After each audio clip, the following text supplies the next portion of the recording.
إنا أنزلناه في ليلة القدر وما أدراك ما ليلة القدر ليلة القدر خير من 1000 شهر. السلام علیکم ورحمۃ اللہ وبرکاتہ. الحمد للہ رب العالمین وبہ نستعین وصلی اللہ علی نبینا محمد وعلی آلہ وصحبہ اجمعین اما بعد. ناظرین اکرام، آج ہم قرآن کریم کے 29واں سپارہ کی بعض آیات کے معانی و مفاہیم سمجھتے ہیں. 29ویں پارے کا نام ہے تبارک الذی. اس پارہ میں 11 صورتیں ہیں: سورہ ملک، سورہ قلم، سورہ حاقہ، سورہ معارج، سورہ نوح، سورہ جن، سورہ مزمل، سورہ مدثر، سورہ قیامہ، سورہ دہر اور سورہ مرسلات. سورہ ملک کی فضیلت میں چند صحیح اور حسن درجے کی احادیث ملاحظہ فرمائیں اور ان پر عمل کی پوری کوشش کریں. پہلی حدیث ہے، رسول اللہ صلی اللہ علیہ وسلم نے فرمایا، اللہ کی کتاب میں ایک صورت ہے جس میں صرف 30 آیات ہیں، یہ آدمی کی سفارش کریں گی آخرت میں یہاں تک کہ اس کو بخش دیا جائے گا. دوسری حدیث ہے، قرآن مجید میں ایک صورت ہے جو اپنے پڑھنے والے کی طرف سے لڑے گی حتیٰ کہ اسے جنت میں داخل کروائے گی.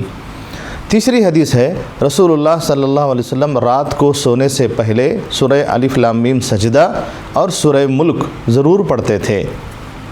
چوتھی حدیث ہے، سورہ ملک عذاب قبر سے روکنے والی ہے، یعنی اس کا پڑھنے والا امید ہے کہ عذاب قبر سے مکمل محفوظ رہے گا بشرطے کہ وہ احکام و فرائض اسلام کا پابند ہو. اللہ تعالی ہم تمام کو ان احادیث پر عمل کرنے کی توفیق عطا فرمائے، آمین. اس سورہ میں صرف 30 آیتیں ہیں. اگر آپ اس سورہ کو مکمل حفظ کر لیں تو مذکورہ احادیث پر عمل کرنے میں آسانی ہوگی انشاءاللہ. ناظرین اکرام، سورہ ملک میں اللہ تعالیٰ نے اپنی ذات کے بارے میں ارشاد فرمایا کہ بابرکت ہے وہ ذات جس کے ہاتھ میں حکومت ہے اور وہ ہر چیز پر قادر ہے. اللہ تبارک و تعالیٰ فرماتے ہیں کہ انہوں نے زندگی اور موت کو اس لیے بنایا تاکہ وہ جان لیں کہ کون انسان اچھے عمل کرتا ہے اور کون انسان برے عمل کرتا ہے. اللہ تبارک و تعالیٰ نے اپنی قوت تخلیق کا ذکر کرتے ہوئے ارشاد فرمایا کہ اس نے 7 آسمان بنائے اور اس نے اس انداز میں ان کو بنایا کہ اس کی تخلیق میں کسی بھی قسم کی کوئی کمزوری نظر نہیں آتی. اللہ تبارک و تعالیٰ فرماتے ہیں کہ انہوں نے آسمان دنیا کو چراغوں سے مزین کر دیا، خوبصورت بنایا، اور ان کے ذریعے وہ شیطان کو رجم بھی کرتے ہیں. سورہ ملک کے بعد سورہ قلم ہے. سورہ قلم میں اللہ تعالیٰ نے اس امر کا ذکر فرمایا کہ رسول اکرم صلی اللہ علیہ وسلم کے اخلاق سب سے اعلیٰ اور بلند اخلاق تھے. رسول اکرم صلی اللہ علیہ وسلم نے خود بھی اعلان فرمایا کہ مجھے مکارم اخلاق کی تکمیل کے لیے مبعوث کیا گیا ہے. کسی نے حضرت عائشہ رضی اللہ تعالی عنہا سے سوال کیا تھا کہ رسول اکرم صلی اللہ علیہ وسلم کے اخلاق کیسے تھے؟ تو حضرت عائشہ رضی اللہ تعالی عنہا نے جواب دیا کہ آپ صلی اللہ علیہ وسلم کے اخلاق قرآن تھے، یعنی جو کچھ قرآن میں ہے اللہ تبارک و تعالی نے نازل فرمایا ہے، آپ صلی اللہ علیہ وسلم ساری زندگی اس قرآن کے احکام پر اسی پر عمل پیرا رہے. اس سورہ میں اللہ تعالیٰ نے ایک سخی اور ایک نیک زمیندار کا بھی ذکر کیا کہ وہ اپنے باغات کی آمدنی میں سے اللہ تعالیٰ کے حق کو اچھے طریقے سے ادا کیا کرتا تھا. جب اس کا انتقال ہوا تو اس کے بیٹوں نے اس بات کا فیصلہ کیا کہ وہ فصلوں کی کٹائی میں کسی بھی غریب کو کچھ بھی نہیں ادا کریں گے. جب فصلوں کی کٹائی کا وقت آیا تو وہ صبح سویرے نکلے تاکہ راستے میں ان کو کوئی مسکین غریب نہ مل جائے. جب وہ باغ میں پہنچے تو دیکھا وہاں پر کھیت یا باغ نام کی کوئی چیز موجود نہ تھی. ان کو شک ہوا کہ وہ راستہ بھول گئے ہیں، لیکن اچھی طرح غور کرنے کے بعد وہ سمجھ گئے کہ وہ راستہ بھولے نہیں بلکہ ان کا باغ اجڑ چکا ہے، برباد ہو چکا ہے. یہ واقعہ اس بات کی دلیل ہے کہ جب مال کو اللہ کے راستے میں خرچ نہ کیا جائے تو اس مال کے ضائع ہونے کے امکانات بہت زیادہ بڑھ جاتے ہیں. لہذا آپ ہر سال میں ایک مرتبہ اپنے پورے مال کو اور جائیداد اور سامان تجارت کا حساب کرتے رہیں. زکوٰۃ کی ادائیگی کر رہے ہوں تب بھی اللہ کی رضا اور خوشنودی کی خاطر صدقہ جاریہ کے طور پر اپنے مال کو خرچ کریں تاکہ ہمارے مال اور جائیداد اور سامان تجارت تباہی اور بربادی سے محفوظ رہ سکیں اور اس میں مزید برکتیں حاصل ہوتی رہیں. اس سورہ کے آخری آیات میں اللہ تعالیٰ نے بتلایا کہ کافر رسول اللہ صلی اللہ علیہ وسلم کو اچھی نظر سے نہیں دیکھتے تھے. جب وہ قرآن پاک کو سنتے تو نعوذ باللہ آپ کو مجنون، پاگل کہتے. اللہ تعالیٰ نے فرمایا وہ آپ صلی اللہ علیہ وسلم کو اپنی نگاہوں سے گرانا چاہتے ہیں، اس لیے آپ کے بارے میں ہرزہ سرائی یعنی برے الفاظ یا ایسی باتیں کہہ رہے ہیں. حالانکہ حقیقت یہ ہے کہ یہ قرآن مجید جہانوں کے لیے نصیحت ہے، مطلب سارے جہاں کے لوگوں کے لیے نصیحت ہے. ناظرین اکرام، سورہ قلم کی آخری آیات پر غور فرمائیں. کفار و مشرکین کو حق باتیں یعنی قرآن سے نفرت تھی، مگر وہ رسول اکرم صلی اللہ علیہ وسلم کی شخصیت کو نشانہ بنا رہے تھے. آپ کو وہ مجنون اور کاہن اور جادوگر کہا کرتے تھے. آج بھی جب کبھی لوگوں کو حق اور سچی باتوں سے نفرت ہوگی تو وہ حق باتوں کو نہیں بلکہ حق بولنے اور پھیلانے والوں کو پہلے نشانہ بنائیں گے. لہذا مسلمانوں کو کفار و مشرکین سے اور حق کے داعیوں کو حق سے نفرت رکھنے والوں سے ہوشیار رہنے کی ضرورت ہے. سورہ قلم کے بعد سورہ حاقہ ہے، اور الحاقہ سے مراد حقیقت ہے. اللہ تعالیٰ نے اس سورہ میں قیامت کی حقیقت کے نام سے پکارا ہے اور اس حقیقی کھڑکھڑاہٹ کو جھٹلانے والوں کے انجام سے آگاہ کیا ہے. اس صورت میں قوم سمود اور قوم عاد کے انجام سے آگاہ کیا جنہوں نے قیامت کو جھٹلایا تھا. اللہ تبارک و تعالیٰ نے قوم سمود کو ایک چیخ کے ذریعے اور قوم عاد کو تیز ہوا کے ذریعے ہلاک کر دیا تھا. اس صورت میں اللہ تبارک و تعالیٰ نے نبی کریم صلی اللہ علیہ وسلم کے بارے میں کافروں کی باتوں کو نقل کر کے ان باتوں کی تردید کی ہے. مثلا کافر رسول اکرم صلی اللہ علیہ وسلم کو شاعر اور کاہن کہتے تھے، جبکہ اللہ تعالیٰ فرماتے ہیں کہ جو کچھ بھی آپ پر اترا ہے پروردگار عالم نے اتارا ہے اور اس میں جھوٹ والی کوئی بات نہیں ہے. اللہ تعالیٰ اپنی ذات پر جھوٹ باندھنے والوں کو کبھی کامیابی نہیں دیتے. جبکہ اللہ کے رسول صلی اللہ علیہ وسلم کے ذکر خیر کو اللہ تعالیٰ نے رہتی دنیا تک جاری و ساری فرما دیا. اس کا مطلب ہے کہ رسول اللہ علیہ وسلم صحیح بات کی تبلیغ کر رہے تھے. سورہ حاقہ کے بعد سورہ معارج ہے. اس سورہ میں اللہ تعالیٰ نے قیامت کے دن کا ذکر کیا ہے. وہ دن دنیا کے 50,000 برس کے برابر ہوگا. مسند احمد کی ایک روایت کے مطابق کافروں پر حساب کا ایک دن 50,000 سال کی طرح بھاری ہوگا، لیکن مومن کے لیے دنیا میں ایک فرض نماز پڑھنے سے بھی مختصر ہوگا یہ وقت. وہ دن ایسا ہوگا کہ مجرم کی خواہش ہوگی کہ اپنے آپ کو چھڑوانے کے لیے اپنے بیٹے کو پیش کر دے یا اپنی بیوی کو پیش کر دے اور اپنے بھائی کو پیش کر دے یا زمین میں جو کچھ ہے اس کو بطور فدیہ اور تاوان کے اللہ کو دے دے اور وہ عذاب سے بچ جائے اور وہ قیامت کے دردناک ہولناکی اور عذاب سے بچ جائے. لیکن اللہ تعالیٰ اس دن کسی سے کوئی تاوان قبول نہیں کرے گا. اس دن جو لوگ عذاب سے بچیں گے ان کے اوصاف بھی اللہ تعالیٰ نے بیان فرما دیے کہ یہ وہ لوگ ہوں گے جو اپنی پاک دامنی کا تحفظ کرنے والے ہوں گے. یہ لوگ امانتوں اور وعدوں کی پاسداری کرنے والے ہوں گے. یہ لوگ حق کی گواہی پر قائم رہنے والے ہوں گے اور نماز کی حفاظت کرنے والے ہوں گے، اور یہ لوگ جنتوں کے حقدار ٹھہریں گے. سورہ معارج کے بعد سورہ نوح ہے. ناظرین اکرام، مشہور تابعی حضرت حسن بصری رحمۃ اللہ علیہ کے متعلق مروی ہے کہ ان سے آ کر کسی نے قحط سالی کی شکایت کی تو انہوں نے اس آدمی کو استغفار کی تلقین کی.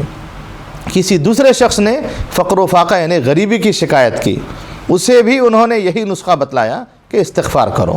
ایک اور شخص نے اپنے باغ کے سوکھے ہو جانے کا شکوہ کیا، اسے بھی حضرت حسن بصری نے یہی کہا کہ استغفار کرو.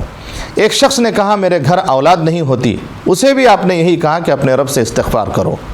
کسی نے جب ان سے پوچھا کہ آپ نے استغفار ہی کی تلقین کیوں کی چاروں قسم کے لوگوں کو، تو حضرت حسن بصری نے یہی آیت تلاوت فرمائی، فَقُلْتُ اسْتَغْفِرُوا رَبَّكُمْ إِنَّهُ كَانَ غَفَّارًا يُرْسِلِ السَّمَاءَ عَلَيْكُمْ مِدْرَارًا وَيُمْدِدْكُمْ بِأَمْوَالٍ وَبَنِينَ وَيَجْعَلْ لَكُمْ جَنَّاتٍ وَيَجْعَلْ لَكُمْ أَنْهَارًا. تلاوت کر کے فرمایا میں نے اپنی طرف سے کوئی بات نہیں کی، یہ وہ نسخہ ہے جو ان سب باتوں کے لیے اللہ تعالیٰ نے بتلایا ہے کہ نوح علیہ السلام نے اپنی قوم کے لوگوں کو یہ بات سمجھائی کہ وہ پروردگار سے استغفار کیا کرتے رہیں یا استغفار کیا کریں. استغفار کا فائدہ یہ ہوگا کہ اللہ تعالیٰ بارشوں کو نیک لوگوں کی مرضی کے مطابق نازل فرمائیں گے اور مال اور بیٹوں میں بھی اضافہ کریں گے اور ان کے لیے نہروں کو چلا دیں گے اور باغات کو آباد کر دیں گے. سورہ نوح میں اللہ تعالیٰ نے نوح علیہ السلام کے دین کے لیے محنت کا ذکر کیا ہے کہ نوح علیہ السلام 950 برس تک اپنی قوم کے لوگوں کو توحید کی دعوت دیتے رہے. انہوں نے صبح و شام پوری محنت سے اللہ تعالیٰ کے دین کی خدمت کی مگر قوم نہ مانی اور الٹا اپنے معبودوں کی پوجا میں اور مضبوط ہوتے چلے گئے. یہاں تک کہ نوح علیہ السلام نے اللہ سے کہا اے میرے پروردگار ان لوگوں نے میری نافرمانی کی اور ایسوں کی فرما برداری کی جن کے مال و اولاد نے ان کو یقیناً نقصان ہی میں بڑھایا ہے اور ان لوگوں نے بڑا سخت فریب کیا ہے میرے ساتھ. اور کہا انہوں نے کہ ہرگز اپنے معبودوں کو نہ چھوڑنا اور نہ ود اور سوا اور یغوث اور یعوق اور نصر کو چھوڑنا. اس آیت کریمہ میں ود، سوا، یغوث، یعوق اور نصر یہ پانچوں قوم نوح علیہ السلام کے نیک آدمیوں کے نام تھے.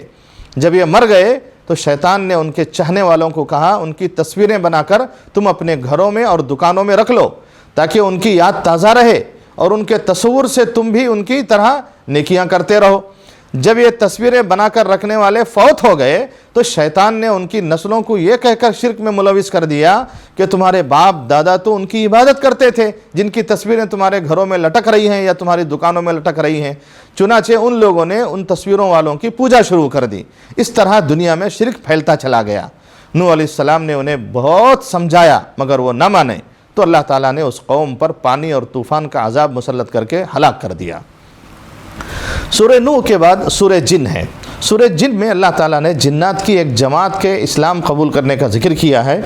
انہوں نے مکہ میں وادی نخلا میں فجر کی نماز میں رسول اکرم صلی اللہ علیہ وسلم کو قرآن کی تلاوت کرتے ہوئے سنا تو کہنے لگے کہ قرآن کیا خوبصورت کلام ہے، ہدایت کی طرف رہنمائی کرتا ہے، پس ہم اس پر ایمان لاتے ہیں اور ہم اپنے پروردگار کے ساتھ شرک نہیں کریں گے.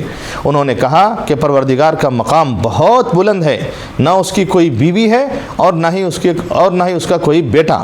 انہوں نے قرآن مجید کے نزول کے بعد اپنی قوم کے لوگوں کو بھی توحید کی دعوت دی. چنانچہ انسانوں کی طرح جنات کی بھی ایک جماعت توحید والوں میں شامل ہو گئی. سورہ جن آیت نمبر 8 میں اللہ تعالیٰ نے فرمایا کہ مسجدیں صرف اللہ ہی کے لیے خاص ہیں، پس اللہ تعالیٰ کے ساتھ کسی اور کو نہ پکارو. مطلب مسجدوں کا مقصد صرف ایک اللہ کی عبادت ہے، اس لیے مسجدوں میں کسی اور کی عبادت، کسی اور سے دعا و مناجات، کسی اور سے استغاثہ بالکل جائز نہیں. یہ امور ویسے تو مطلقاً ممنوع ہیں اور کہیں بھی غیر اللہ کی عبادت جائز نہیں ہے، لیکن مسجدوں کا بطور خاص اس لیے ذکر کیا گیا ہے کہ ان کے قیام کا مقصد ہی ایک اللہ کی عبادت ہے.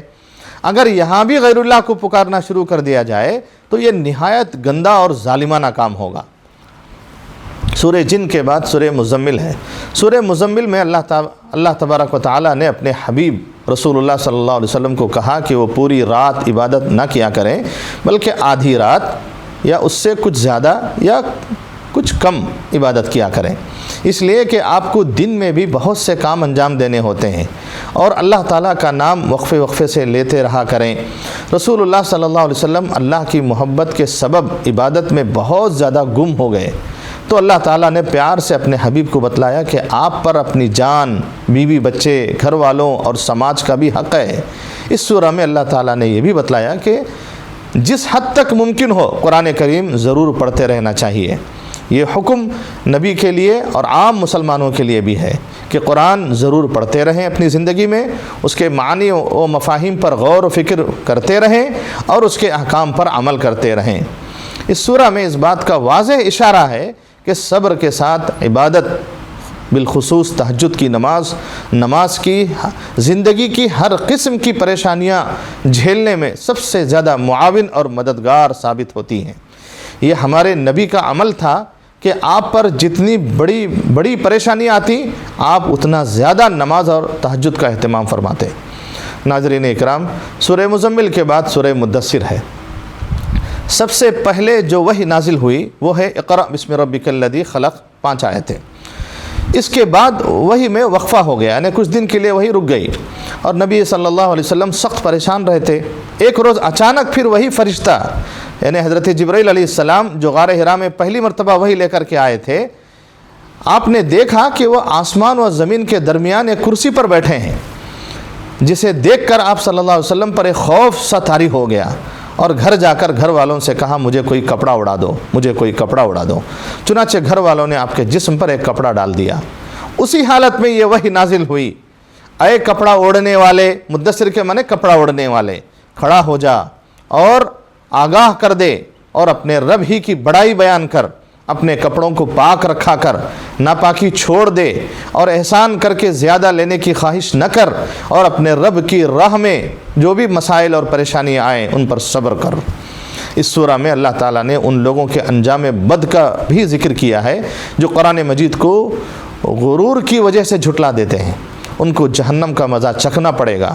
اس صورت میں اللہ تعالیٰ نے جہنم کے پہرے دار فرشتوں کی تعداد 19 بتلائی، 19 فرشتے بتلائے، اور جہنم میں لے جانے والے بڑے بڑے گناہوں میں سے نماز میں کوتاہی، غریبوں کو کھانا نہ کھلانا، بیجا اور فضول باتوں میں وقت برباد اور ضائع کرنا، اور آخرت کی فکر نہ کرنے کا بھی ذکر کیا گیا کہ یہ بڑے بڑے گناہ ہیں جن کی وجہ سے جہنم میں جائیں گے۔ سورہ مدثر کے بعد سورہ قیامہ ہے جس میں اللہ تعالیٰ نے قیامت کی گھڑیوں کا ذکر کیا۔ یقیناً قیامت آئے گی، اور کافر جو اللہ کے بارے میں یہ گمان کرتے ہیں کہ وہ ہڈیوں کو دوبارہ کیسے بنائے گا، اللہ تبارک و تعالیٰ فرماتے ہیں کہ ہمارے لیے انگلیوں کے پوروں کو بھی دوبارہ ٹھیک ٹھیک پیدا کرنا کوئی مشکل نہیں ہے۔ سورہ قیامہ کے بعد سورہ دہر ہے، اس میں اللہ تعالیٰ فرماتے ہیں کہ انسان پر ایک دور ایسا تھا جب وہ کوئی قابل ذکر چیز ہی نہیں تھا۔ اللہ تعالیٰ نے پانی کے قطرے سے اسے دیکھنے اور سننے والا ایک جیتا جاگتا انسان بنا دیا، اس کو 2 راستے بھی بتلا دیے، چاہے شکر کرے یا انکار کرے۔ اللہ تبارک و تعالیٰ فرماتے ہیں کہ بے شک ہم نے کافروں کے لیے زنجیریں، طوق اور لپکتی ہوئی آگ کو تیار کیا ہے، جبکہ نیک لوگ جنت میں جائیں گے جہاں ان کو ان گنت نعمتیں حاصل ہوں گی۔ سورہ دہر کے بعد سورہ مرسلات ہے، اور اس سورہ میں اللہ تعالیٰ نے متعدد مرتبہ یعنی کئی مرتبہ قیامت کے دن کو جھٹلانے والوں کے لیے تباہی کا دن قرار دیا ہے، اور کامیابی و کامرانی کو اہل تقوی کا مقدر قرار دیا ہے۔ اللہ تعالیٰ سے دعا ہے کہ وہ ہمیں قرآن مجید میں مذکورہ مضامین سے نصیحت حاصل کرنے کی توفیق عطا فرمائے۔ آمین۔ السلام علیکم ورحمۃ اللہ وبرکاتہ۔